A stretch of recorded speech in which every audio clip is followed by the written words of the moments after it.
Okay, so today we're going to go over chapter 1.1 to 1.7. I'm sorry that I'm not able to be with you all today, and so this YouTube video will be displayed by my graduate student who should have already introduced himself. Throughout the lecture, he will stop from time to time for you to actually do a few things and pause while he pauses the video. So today our learning objectives is really going to be focused on how do we relearn what we learned in general chemistry. So our learning goals for the day are going to be looking at some of those periodic table basics. What trends can we predict simply by looking at the periodic table? The nice part about organic chemistry is we're really only dealing with a very small part of the periodic table. We typically don't mess too much with the transition metals or some of the higher molecular weight species, and so, or elements I should say. So it's a fairly straightforward understanding of the periodic table that we're going to be dealing with. We'll also talk about isomers. What is an isomer? How do the chemical and physical properties compare between isomers? Do all isomers have the same physical and chemical properties? We're going to learn about that today. We'll also talk about chemical bonds and the octet rule. In organic chemistry, of course, one of the most important types of bonds is the covalent bond, but other bonds are also important, such as hydrogen bonding and ionic bonding. We're going to talk about when the octet rule really applies, and many of you may have learned about this idea called the expanded octet, and I'm going to tell you why I actually very much so dislike the term expanded octet. So we'll talk a little bit about that as well. We'll do a quick review on some Lewis structures and formal charge. And I'm really interested in the formal charge part because as we go on in organic chemistry, formal charge plays an extremely important role in understanding how reactions happen. And so I'm very interested in you understanding what formal charge means conceptually. I'm not always as interested in your ability to remember that equation you learned in general chemistry. In fact, I want you to throw it away. We're going to learn about what formal charge really is from a conceptual standpoint, and it makes, I think, life a lot easier when you understand it in those terms. Okay, so let's look at a periodic table. Of course, here in the classroom off to your right, you can see a larger periodic table of the elements. But you can also see a copy of this here on our PowerPoint slide. On the periodic table, one of the first things that you can easily get is, of course, the atomic number and mass number of an element. The mass number that you see underneath the element is kind of the average of all the isotopes that you have. Recall that we do have isotopes, right? So, for example, we can have carbon-12, which has a molecular mass of 12 grams per mole. You can also have carbon-13, which has 13 grams per mole of mass. And you can also have carbon-14, which is radioactive and has a mass of 14 grams per mole.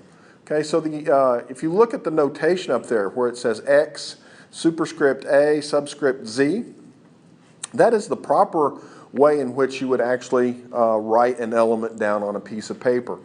Okay, so the atomic number is Z, and that's actually equal to the number of protons in the nucleus. And by definition, that's also equal to the number of electrons in the neutral atom. So remember, for every positively charged proton, we must have an equal number of negatively charged electrons to have a neutral atom.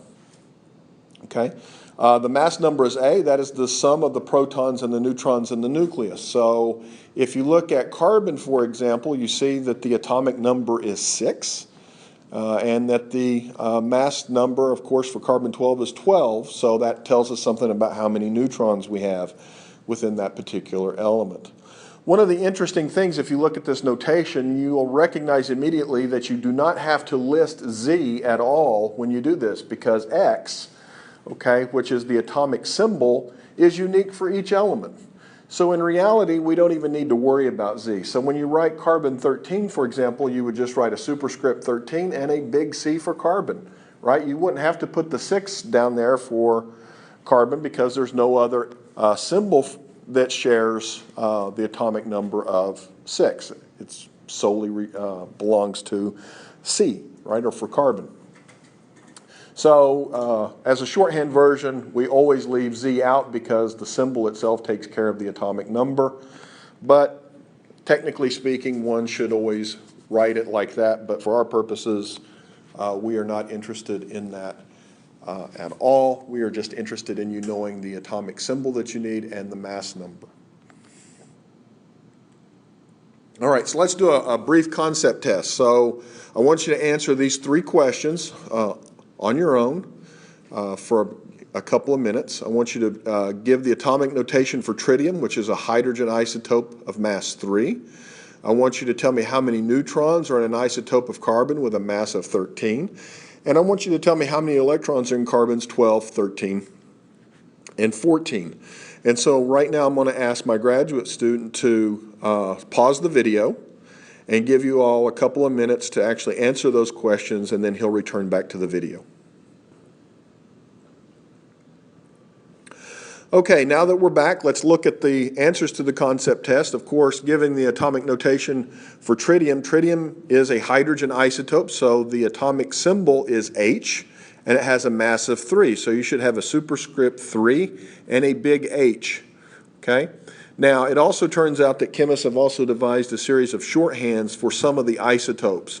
So, for example, tritium is quite frequently written as a capital T, as the hydrogen isotope that is radioactive. For 2, how many neutrons are in an isotope of carbon with a mass of 13? Well, remember that the mass is equal to the sum of the protons and the neutrons. We know that the protons for carbon are 6, and it is always 6, but it has a mass of 13, so we simply subtract the 2, and we end up with the mass, or the number of neutrons remaining, or that are there for carbon 13. And how many electrons are in carbons 12, 13, and 14?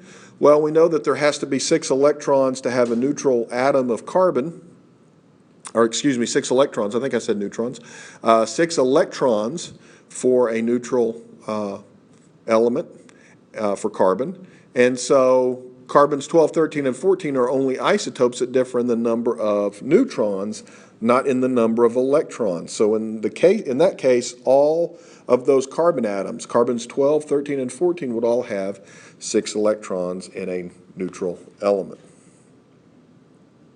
I'll let Harry pause the video at this point if there are any questions. If not, we'll continue. Okay, so let's talk a little bit about structure and bonding. And in organic chemistry, we're going to be particularly interested in second row elements. If you look at this piece of the periodic table that I have on the PowerPoint slide here, you'll see that carbon resides in the second row. And so the second row elements are very, very important in the area of organic chemistry. You can see carbon, you can see nitrogen, oxygen, fluorine. These are all quite frequent elements that appear in a number of organic molecules. Okay? Now, in the second row, we know that we have, for valence electrons, right, we have a 2s orbital, and we have 3 2p orbitals. And we also know that each orbital can hold 2 electrons. And so if we put 2 electrons in the 2s and we put 2 electrons in each of the 2p's, that gives us a total number of electrons that we can have in the second row of 8. And 8 electrons would have a full valence shell, and it would look just like neon, which is the nearest noble gas for carbon. This is the octet rule. Okay, so elements that exist in the second row can have no more than 8 electrons around them, because there's simply not enough orbitals to hold more electrons than 8 in that valence shell. So the octet rule really only applies to the second row of the periodic table. Now, many of you may have learned this idea of the expanded octet. For example, that sulfur could have more than 8 electrons around it because it has an expanded octet.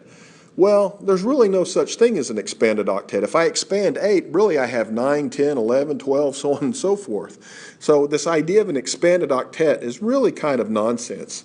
And I don't really know why we teach it in our high schools and even in general chemistry. Really what you want to remember is that atoms try to have a full valence shell and look like their nearest noble gases. Okay? And so the octet rule applies for the second row elements, because there's enough room to put 8 electrons in that valence band.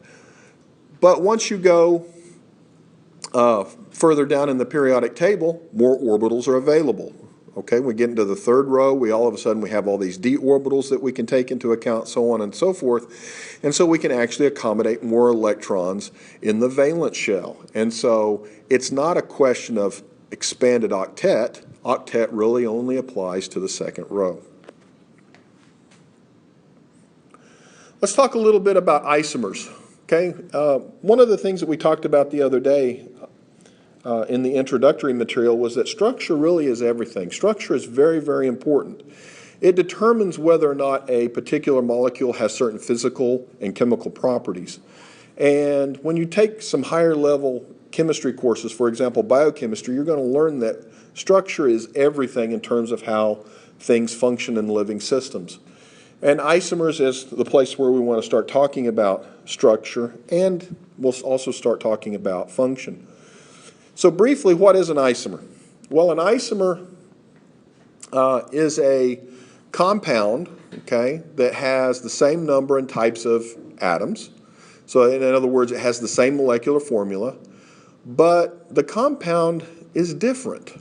Okay, it doesn't, maybe the connections of the atoms aren't the same, or maybe how the atoms are arranged in 3 dimensions in space is not exactly the same.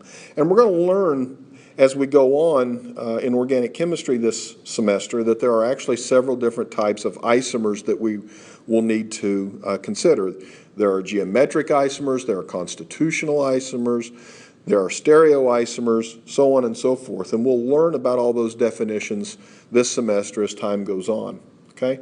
But we're going to start off by talking about the easiest, I think, to understand of the isomers, that is the constitutional isomers, how things are connected together.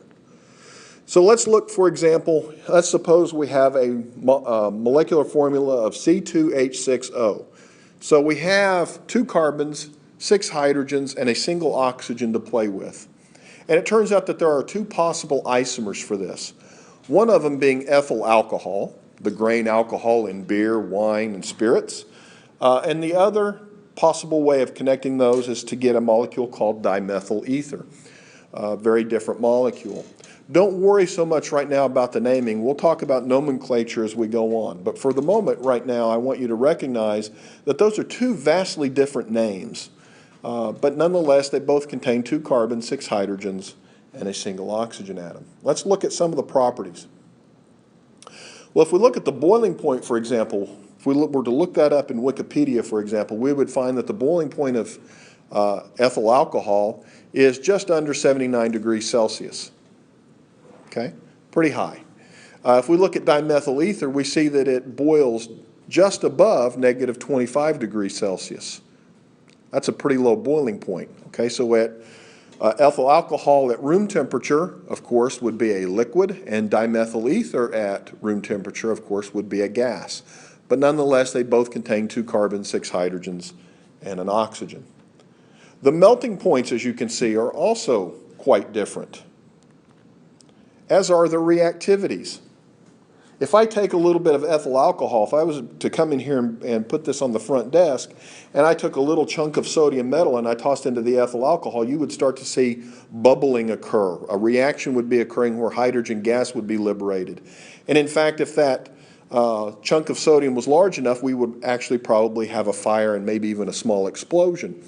However, if I take that same amount of sodium metal and I threw it into some cold dimethyl ether, I would find that in fact there is no reaction. It's just sodium metal sitting in this solution of dimethyl ether.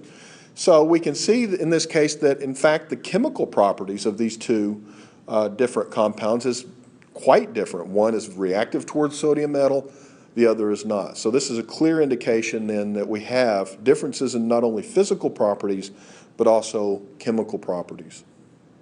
Okay?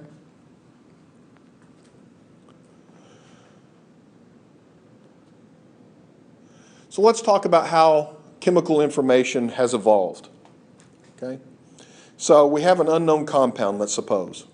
The first thing that we're going to do is we're going to do a quantitative analysis on this. And you'll learn more about quantitative analyses when you get to analytical chemistry. You learned a little bit about this in general chemistry. But one of the things that an organic chemist can get from this type of analysis is a molecular formula. Okay, so let's use our molecular formula that we had before, C2H6O. So we had some unknown compound. Let's say for a moment it was ethyl alcohol. We didn't know that at the time, but it was ethyl alcohol. And what do? We burn it. And we burn it and we find out how much carbon dioxide we get and how much water is generated. And we can use that information to determine the molecular formula. This is a similar exercise that you all learned and performed when you were in general chemistry. Okay? So now we have a molecular formula. Now we have to think about something else. Okay, so we've got these 2 carbons, these 6 hydrogens, and this oxygen. We know that's the molecular formula. But we have to now resort to structural theory. And that is, what are the valences that these different atoms can actually take on? Well, we know that carbon can form 4 bonds, right? That is one of the rules of carbon. It can form 4 bonds very, very easily with itself or with other atoms. We know that oxygen typically likes to form 2 bonds, although it can form 3, but typically in a neutral molecule, right, oxygen will take on only 2 bonds, for example, water, H2O. And we know that hydrogen, being where it sits on the periodic table, can form no more than 1 bond because it can't have any more than 2 electrons around it, because it wants to look like helium, its nearest noble gas, right? So the valence of hydrogen we know is 1, it'll form 1 bond. The valence of oxygen being 2, it likes to form 2 bonds, and we know that the valence of carbon is 4, it likes to form 4 bonds. So now with this information in hand, we've got our 2 carbons, our single oxygen, and our 6 hydrogen atoms, and we can imagine different ways in which we can combine these to get different compounds.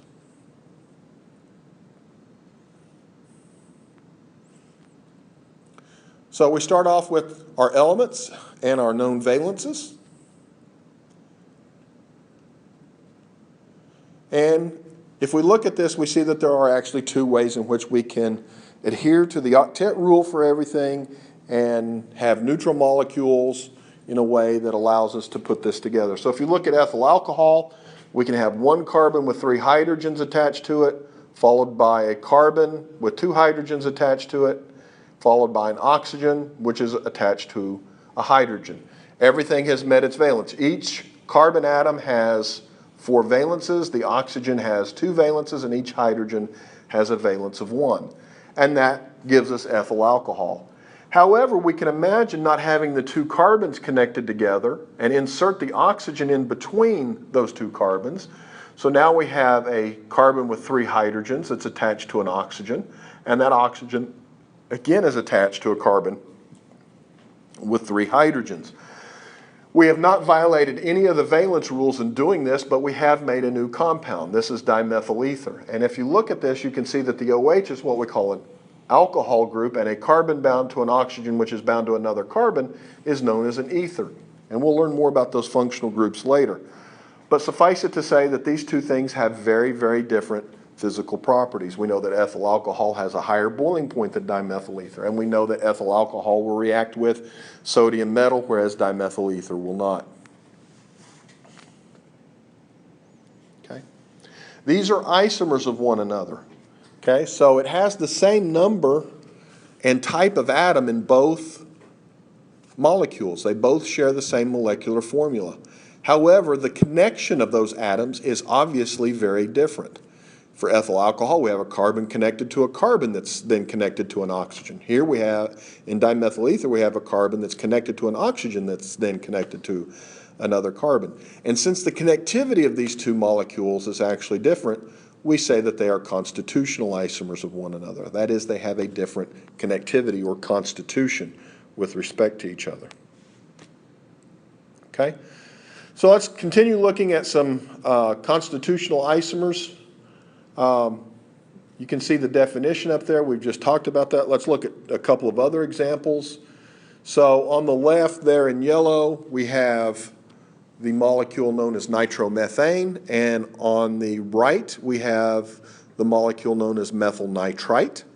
And you can predict that these are actually very different molecules. You can just tell by visual inspection that things aren't quite connected the same way. In nitromethane, the carbon is directly connected to that positively charged nitrogen, whereas in the methyl nitrite, the carbon is actually connected to a neutral oxygen atom. On the left, nitromethane. You may know nitromethane as racing fuel. It is actually used in a number of racing applications. Some of the fastest bikes in the world run on nitromethane, whereas methyl nitrite, you wouldn't want to use it as a racing fuel in your automobile or your motorcycle. Okay. The physical properties are quite different. Nitromethane has a boiling point of just above 100, so it actually has a slightly higher boiling point than does water. Whereas methyl nitrite has a boiling point less than 0 degrees Celsius, around -12. Same number and type of atoms, arranged a little differently, vastly different physical properties. Okay? So they are connected in a different order, and that connectivity leads to a different structure, and those different structures lead to different physical and chemical properties. Okay. Let's talk a little bit about carbon-containing molecules for a minute, and we'll start off by talking about methane. Methane is said to have a tetrahedral shape. A tetrahedron, of course, is a regular four-sided geometric figure. Looks something like this.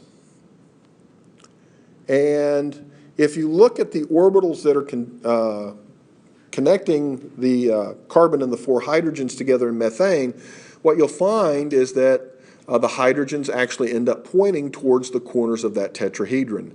And they have tetrahedral bond angles of 109.5.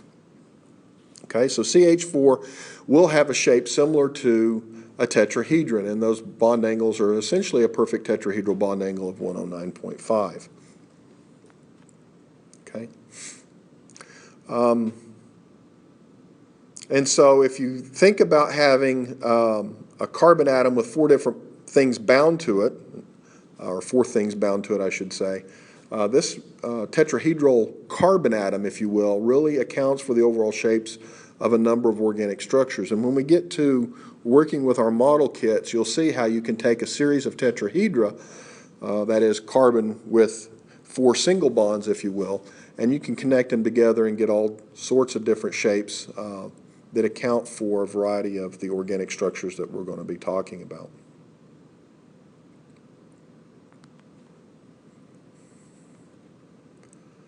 So let's do a quick concepts test. I want you to give the 3 possible structures for the formula C3H80.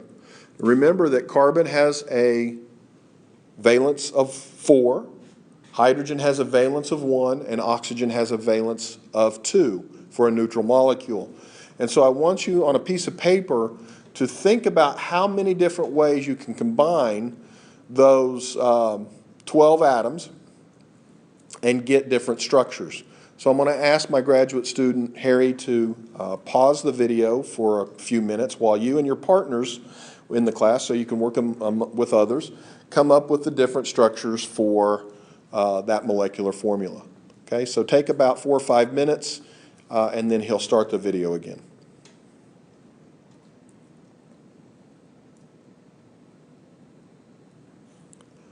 Okay, so let's see if you came up with the correct number of structures. Okay, so there should be 3, and they should look something like this. Okay, on the top one we have the 3 carbon atoms all connected together with the oxygen at one end. The middle one we have the 3 oxygens connected together, or excuse me, the 3 carbons all connected together, but now we have the oxygen on the second carbon in that structure. And the last one we have 2 carbons connected together, which is connected to an oxygen, which is connected to the last carbon.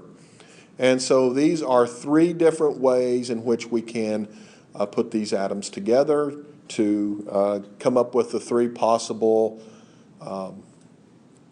constitutional isomers for the molecular formula C3H80. And you know the middle one, everybody has this one in their household. This is known as rubbing alcohol or isopropanol. And it has very different properties than 1-propanol. Okay, so you don't use 1-propanol in your household. It's not as good a disinfectant as is isopropanol. And you certainly wouldn't use ethyl methyl ether, which is the last one here at the very bottom, for a household item, because these ethers can actually be quite volatile and extremely flammable. Let's talk a little bit about chemical bonding. Now, one of the things that you spent an awful lot of time learning about in general chemistry was ionic bonding. And we're going to start there, but it turns out that ionic bonding is not as important in organic chemistry as it was in your general chemistry studies, okay? Organic chemistry is very, very dependent on covalent bonding. However, having said that, ionic bonding does come up in organic chemistry fairly frequently. It's just not the most common type of bonding. And you'll recall that an ionic bond occurs when we have oppositely charged ions that are attracted to one another by these opposite charges, or these electrostatic interactions between opposite charges.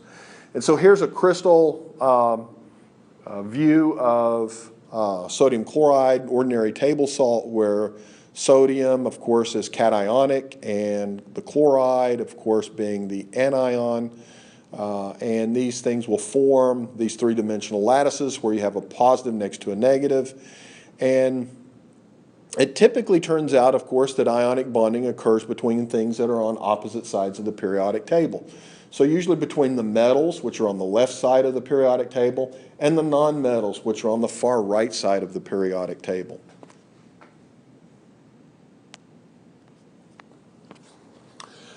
So why is it that metals and nonmetals form ionic bonds and not covalent bonds? Well, it has to do with ionization energy and the fact that they typically don't like to share their electrons. So you'll recall your definition of ionization energy is the energy that's required to remove an electron from an element. And so it turns out that metals have low ionization energies. So things to the left of the periodic table have low ionization energies. That is, they like to give up an electron or two. And things on the right-hand side of the periodic table, okay, actually have high ionization energies. These elements don't like to give up their electrons very well. They would much rather accept an electron. And if you think about that, that's because of the noble gas configurations. If I look at sodium, for example, it would much rather give up an electron to look like its nearest noble gas than to gain a bunch of electrons to look like the next noble gas in the series. So, for example, if you look at sodium, it can give up a single electron and look like neon. Or it could gain a bunch of electrons and look like argon. Well, it's a lot easier to lose an electron in this case than it is to gain a bunch of electrons. And so things on the left-hand side of the periodic table like to lose their electrons to look like their nearest noble gas configuration. Whereas if you look at fluorine and chlorine, for example, let's look at chlorine. It's easy for it to gain an electron and look like argon as opposed to losing several electrons to look like neon. And so when sodium comes into contact with chlorine, we actually form salt, where sodium is going to give up its electrons and chlorine is going to gain the electrons from sodium. Okay. So again, everything tries to look like the nearest noble gas, electronically that is. That is, things would like to have a completely filled valence shell, and that means that they would look like their nearest noble gas configuration. Okay. So let's look at what happens when we take sodium and chlorine and throw them together and get salt. So we know that sodium, sitting on the left-hand side of the periodic table, likes to give up an electron. So if I take sodium in the gas state, it will give up an electron to form the sodium cation.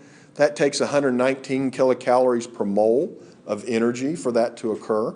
So taking an electron out of an element is an endothermic process. That is, it requires energy.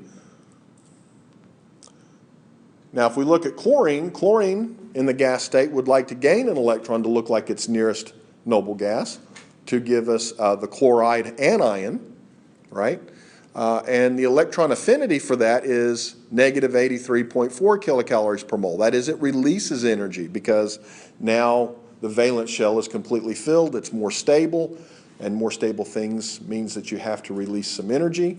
But if I look at that, it appears that the overall process, if I just do the sum of those two processes, is going to be endothermic, and hence maybe unfavorable. And that doesn't seem to make a whole lot of sense to me, because number one, I know that when I go and eat my dinner, I can pick up a salt shaker full of salt, and that salt doesn't just spontaneously fall apart on me. It's pretty stable. I really don't have to worry about my salt falling apart over time in the kitchen. We know that it's a stable compound. So it must not have occurred from an unfavorable process. I also know that if I take some chlorine gas and throw a little bit of sodium into it, I actually get a very, very vigorous reaction that generates a lot of heat. And so here's an example of a flask that had some chlorine gas in it, and somebody bravely threw in a small chunk of sodium. And you can see, just by looking at that picture, that it was not an endothermic process. It was actually an exothermic process. So what's the problem here? Well, it turns out that we did not take into account the electrostatic attraction between the sodium cation and the chloride anion to the entire equation. Okay, so the simple little equation that we have up there doesn't account for everything. Once we have the sodium cation generated and the chloride anion generated, now you're going to form an ionic bond. And anytime you form bonds, you are going to release energy. Okay? And since that is a very strong electrostatic attraction, you add that energy in, and now the process becomes very much so overall exothermic and in fact explosive. When sodium and chlorine gas come together, you will have an explosion, and what remains after that process is ordinary table salt. Okay. So that's ionic bonding. Let's talk a little bit about covalent bonding. The simplest way to start talking about covalent bonding, of course, is the sharing of electrons. You learned that in general chemistry. And if we look at hydrogen, for example, we know that hydrogen in nature exists as a diatomic molecule. That is, H by itself does not exist. It's actually H2.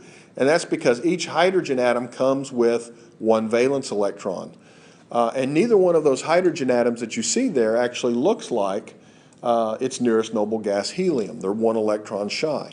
However, when these two hydrogen atoms come together and share their electrons, now each hydrogen actually has a 2-electron bond, and so you can say that 2 electrons are around each of those hydrogen atoms, and so now they do look like their nearest noble gas, helium. And since those atoms actually have the same electronegativity, if you will, they're equally sharing those electrons, and we call this a covalent bond because it is not a transfer of electrons and charges that are holding the molecule together, but a sharing of an electron pair. Okay? So as we learned earlier, the octet rule, right, second row elements can have no more than 8 electrons. And so for neutral molecules, this has a couple of consequences. Atoms with 1, 2, or 3 valence electrons form 1, 2, or 3 bonds respectively. And atoms with 4 more valence electrons can form enough bonds to give an octet. And so you can actually end up with the following equation.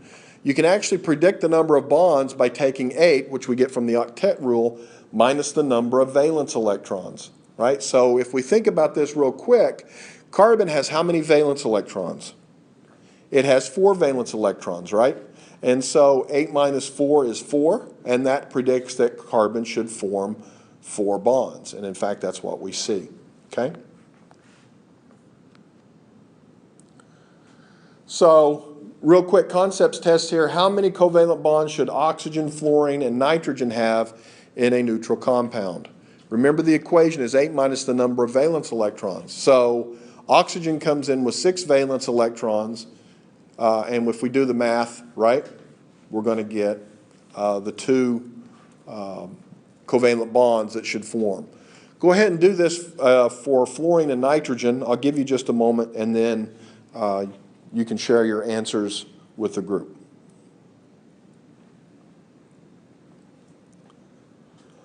Okay, so now that we're back, you should have readily come up with the fact that fluorine is going to form 1 bond, given how many valence electrons it has. It's got 7. And nitrogen, of course, having 5 valence electrons, should form 3 covalent bonds in a neutral compound. We need to review Lewis structures for just a moment. You'll recall there are three things that you need to keep in mind with Lewis structures. That is, we're only going to account for the valence electrons. It's the valence electrons that are completely responsible for the chemistry. We're going to give every second row element an octet of electrons if possible, and you will find examples where that doesn't always hold true. For example, in general chemistry, you probably learned that boron can readily form 3 bonds instead of 4. Okay? So it would have 6 electrons around it instead of the regular 8. Okay? You will give each hydrogen 2 electrons and no more.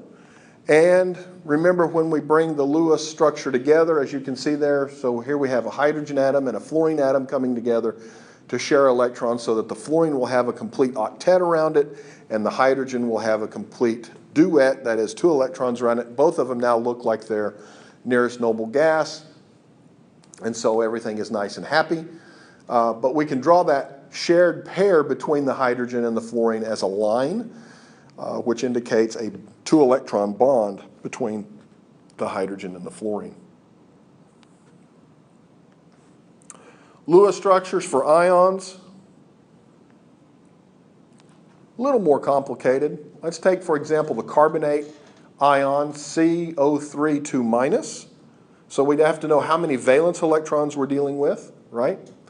We know that carbon delivers 4 valence electrons. Each oxygen is going to deliver 6 valence electrons.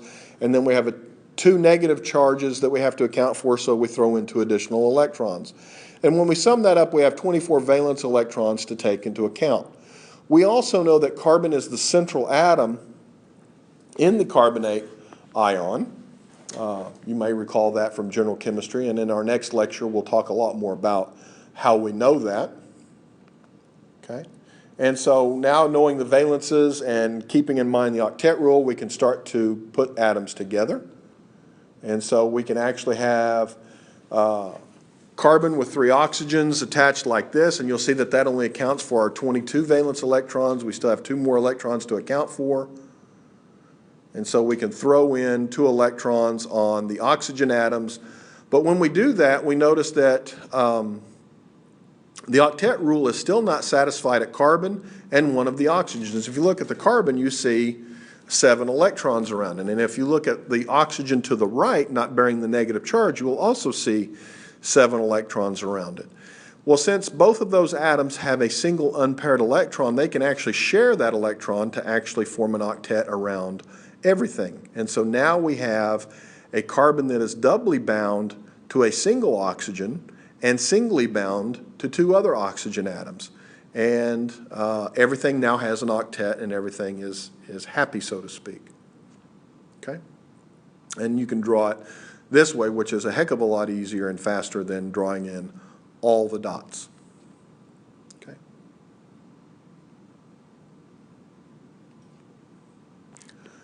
Formal charges is extremely important in organic chemistry. Once you have a Lewis structure, it is not complete until you have properly assigned all the formal charges. Now, if an atom has a formal charge of 0, you don't have to write anything. But if it has a non-zero formal charge, you need to draw in that as well on the proper Lewis structure. Okay? So here's an example of nitric acid. The Lewis structure is correct, except that we do not have our formal charges put in place. Okay? Formal charge is really nothing more than the difference between the number of valence electrons that come in with an atom from the periodic table minus the number that is formally assigned to it in the Lewis structure. And remember that in formal charges, we're always going to assume equal sharing of the electrons in a covalent bond. So really what this tells us is that an atom is going to own all of its lone pairs and half of its bonding pairs. That's really what it's going to own. And you learned a little equation in general chemistry. But in reality, that equation just tells us to take the difference between the number of valence electrons that come in with the atom from the periodic table minus the number that is formally owned in the molecule once bonding occurs. So let's look at nitric acid and let's assign the formal charge for hydrogen. Well, hydrogen has one bond, so it's sharing 2 electrons with oxygen. So if we assume equal sharing, we know that one of those electrons in that bond is formally going to belong to hydrogen, the other is going to formally belong to oxygen. We know that the neutral hydrogen atom from the periodic table comes in with 1 valence electron. And so it's got 1 electron from the periodic table. It formally owns an electron in the molecule, and 1 minus 1 is 0. And so the formal charge of hydrogen in nitric acid is 0. And so we do not have to write the 0 above the hydrogen because we don't have to write that in. Okay? So the hydrogen has a formal charge of 0. Now let's look at this Pepto-Bismol colored oxygen that I have up here in kind of this Pepto-Bismol pink kind of color. Okay? We know that oxygen has 6 valence electrons. Okay? And if we look at that oxygen, it has 2 lone pairs, so it owns those. And it also owns 1 from each of the bonds. So it comes in with 6 electrons. It formally owns 6 electrons, and so the difference, of course, is 0. So that Pepto-Bismol colored oxygen atom actually has a formal charge of 0 as well. If we look at the green oxygen atom, again, oxygen comes in with 6 electrons from the periodic table, but it also formally owns 6. The 2 lone pairs, which is 4 electrons, and 1 each from the bond between it and nitrogen. Now that shows a double bond, so it owns 1 from one of those bonds and the other from the other double bond. So that's 6 minus 6 is 0. So it too has a formal charge of 0. Now the red oxygen's a little different story. Again, it comes in with 6 electrons, valence electrons, from the periodic table, and we're going to subtract from that the number that is formally owned. Well, there are 3 lone pairs, so that's 6 electrons, and then 1 from the bond. So it has formally an electron count of 7. And so we're going to subtract the 2, 6 minus 7. And so that gives us a formal charge of -1 for the red oxygen atom. Now let's look at the nitrogen. The electron count is 4. There are no lone pairs on the nitrogen, and there are 4 bonds. So it has 4 valence electrons that are assigned to it, right? But we know that nitrogen comes in from the periodic table with 5. So we subtract, or we take 5 and we subtract 4, right? And so we get a +1 formal charge. And so we need to draw those in. And so we can draw a plus or a +1 on the nitrogen and a minus or a -1 on the oxygen. And now the Lewis structure is complete, and it is a proper Lewis structure. So we know that nitrogen has a formal +1 charge, and oxygen there on the lower right has a formal -1 charge, and every other atom in nitric acid is actually neutral or 0 formal charge. Okay. You can memorize that equation that you all learned in general chemistry, or you can just learn the conceptual method. Just how many electrons does the atom come in with from the periodic table? Or how many valence electrons does the atom come in with from the periodic table? Subtract that from the number of electrons that you formally assign to it, and that difference is the formal charge. There's also a method called the circle method, which I like to use. So once you have a valid Lewis structure, if you're interested in any one of the atoms for determining the formal charge, just circle it. Everything that is inside that circle belongs to that atom. So if you look at the example up here, we have the oxygen atom. We know that oxygen comes in with 6 valence electrons, and so I circled it. So that means that the 2 lone pairs belong solely to oxygen, so that's 4 electrons. But notice my circle cuts through the 2 bonds. And that means that 1 electron is going to be on the inside of the circle, 1 electron from each of those bonds is going to be on the outside of the circle. And so it cuts through 2 bonds, so 2 electrons will fall on the inside of the circle, which makes a total number of electrons belonging to that oxygen atom being 6. And so 6 minus 6 is 0, and so we would predict that that oxygen atom would have a formal charge of 0, and in fact it does.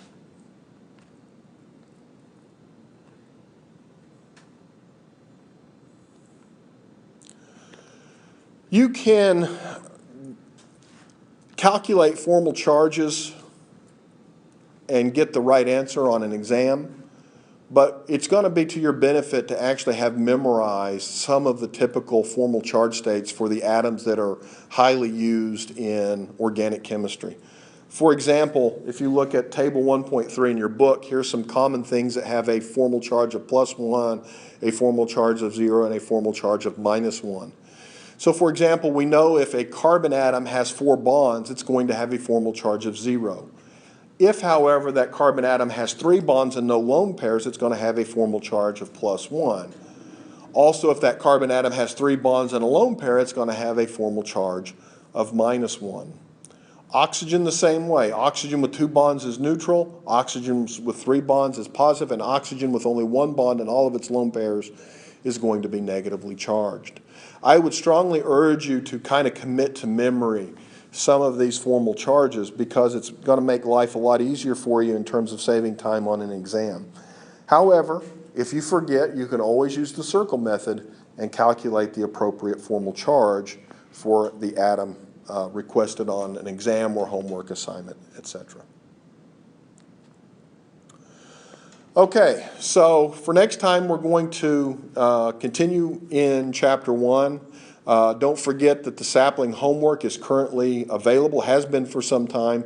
You need to go in there and start completing that homework as we work through these sessions in class. Don't put it off to the very end.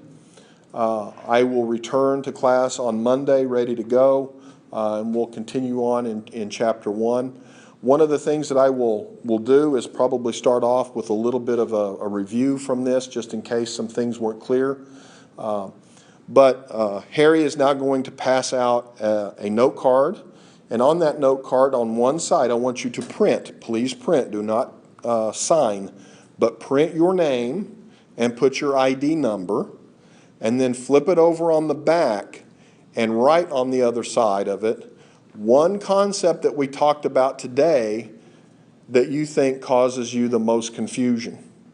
Okay, you don't have to write a whole lot, but just give me one of the concepts that we talked about today in this video that perhaps causes you the most confusion. Okay, and when you're done with that, you can turn that into Harry, and I will see you all next week.